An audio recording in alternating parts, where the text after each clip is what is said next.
Explore the beauty of Nashville with Jody's Journeys, May 29th through June 2nd. Join Jody Griner, your travel guide, and explore the treasures of Nashville. Contact Jody Griner at 641-660-6417. This tour only holds 50 seats. Demand is high. Secure your spot now. Call Jody's Journeys at 641-660-6417. Again, Jody's Journeys is going to Nashville, May 29th through June 2nd.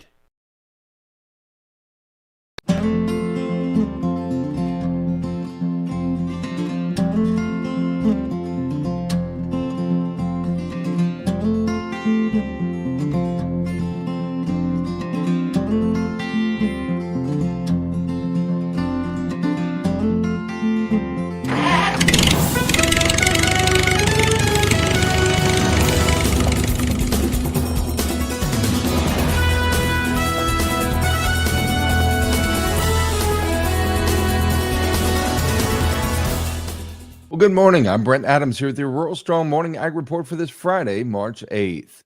Leading off the headlines this morning, the USDA says all cattle and calves in the United States and Canada combined totaled 98.2 million head on January 1st, 2024, down 2% from the 100 million head on January 1st, 2023.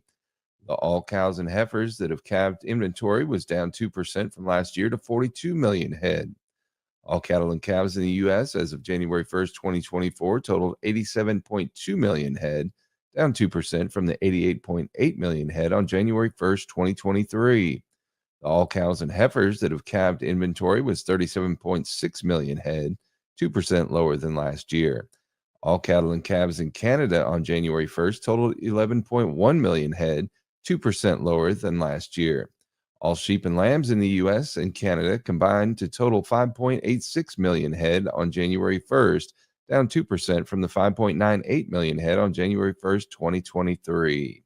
Well, what does the USDA say regarding milk production, product demand, and prices for the new year? Here to tell us more is USDA Radio's Rod Bain. What might 2024 have in store for dairy producers? USDA economist Michael McConnell offers an outlook for the dairy sector. Overall, we see milk production projected to continue growing, but at a decreasing rate from what we've seen in recent years. Feed prices are projected to be lower in the upcoming year, but we're expecting tighter global markets for dairy products, which are going to provide price support. And as a result, we're expecting to see a fair amount of price competition in the upcoming year as both domestic and international users compete for products that are relatively tighter markets. McConnell at this year's USDA Ag Outlook Forum says the all milk price is expected to be up 43 cents from the previous year at $20.95 per hundredweight, due to the strong demand for dairy products here and abroad. Prices combined with lower feed costs would result in relatively better margins and improved milk feed ratios for the industry broadly. However, both the financial returns and the constraints of the structure of the herd are likely to support an outlook of a stabilizing market rather than any strong expansionary signals going in there. So I'm Rod Bain reporting for the U.S. Department of Agriculture in Washington, D.C. Well, ag groups are hailing this week's Securities and Exchange Commission's final rule on reporting greenhouse gas emissions.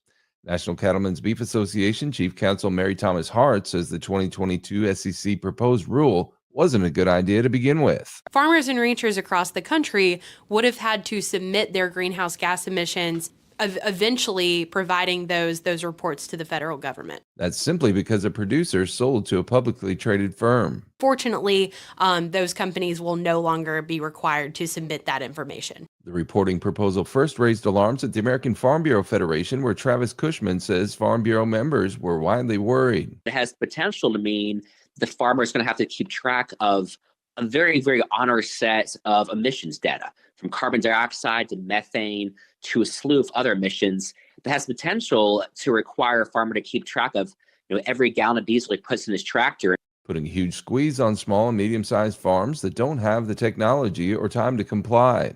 NCBA's Hart blames a growing trend in the corporate world for the initial SEC push. The latest attempt by shareholders to get more and more information out of publicly traded companies.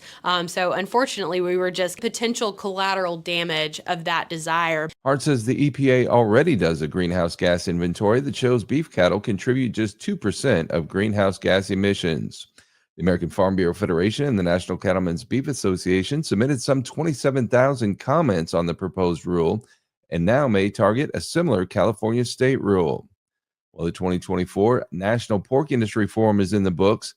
Scott Hayes, immediate past president of the National Pork Producers Council, talks about some of the highlights. Forum this year was a great opportunity for producers to gather together, which is so important after the challenging year that we've been through. But maybe more importantly, we elected new officers this year, and Lori Stephenrow doing a great job leading us into next year and the wonderful year I'm sure we're going to have in the industry. We've worked on some very important resolutions, traceability being one of those. That's so important to our industry, to foreign animal disease and our trading partners. And then we continue to look in at our industry and what we need to do better by bringing the states into the conversation. We've worked on the national organizations the last couple of years, and we're wrapping it up now by looking at the states as well. So very good year, good for the industry, good things to come for producers. Dr. Anna Forseth, Director of Animal Health with the National Pork Producers Council, talks about the importance of the traceability resolution. This resolution asks producers to support a set of mandatory traceability standards which address gaps in our live swine traceability system. This really is a commendable, proactive step by our producers. And importantly, we are doing this because our industry exports 25% of our production. So if a foreign swine disease is detected here, we lose those exports. This resolution is an example of how we can show trading partners that U.S. pork is safe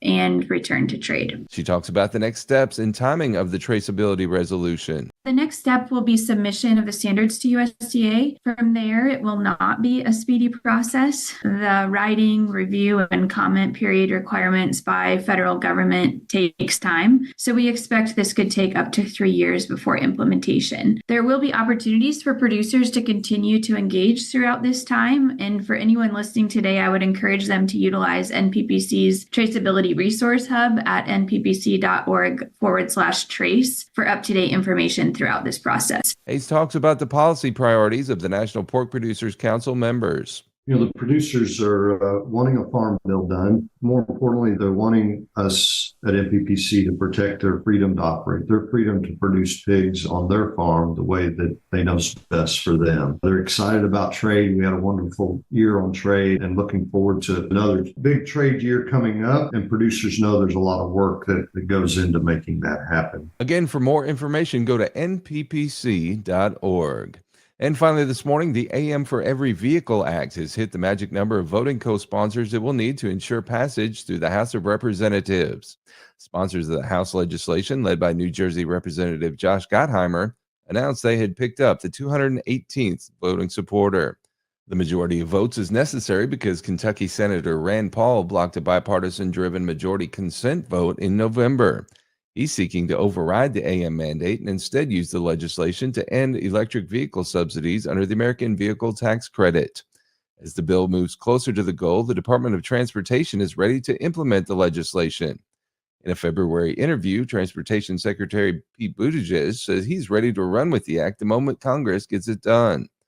The act has picked up massive public support, including more than 400,000 emails, letters, social media posts directed to senators and representatives.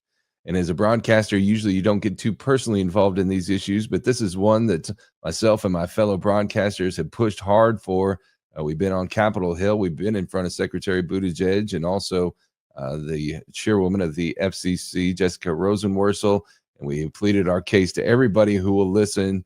And so for any of you among those 400,000 emails, letters, and social media posts, thank you very much, and keep them coming. The fight is not over here, and this is not just about AM radio. This is about all forms of radio, because if AM goes, it makes the whole system vulnerable, and it's still very, very important to rural America. So thank you for your support. Keep supporting it. And if you want to keep up with the latest in the world of agriculture, subscribe to the Tractors and Troubadours podcast from Rural Strong Media. Each week, I bring you agriculture industry newsmakers, hot button industry issues, educational features, and the best in traditional country music. The Tractors and Troubadours podcast can be found at ruralstrongmedia.com or wherever you get your podcasts. We also invite you to join us daily on Rural Strong Radio, our 24/7 streaming radio station, found at ruralstrongmedia.com or on the Live 365 streaming radio app for your mobile device.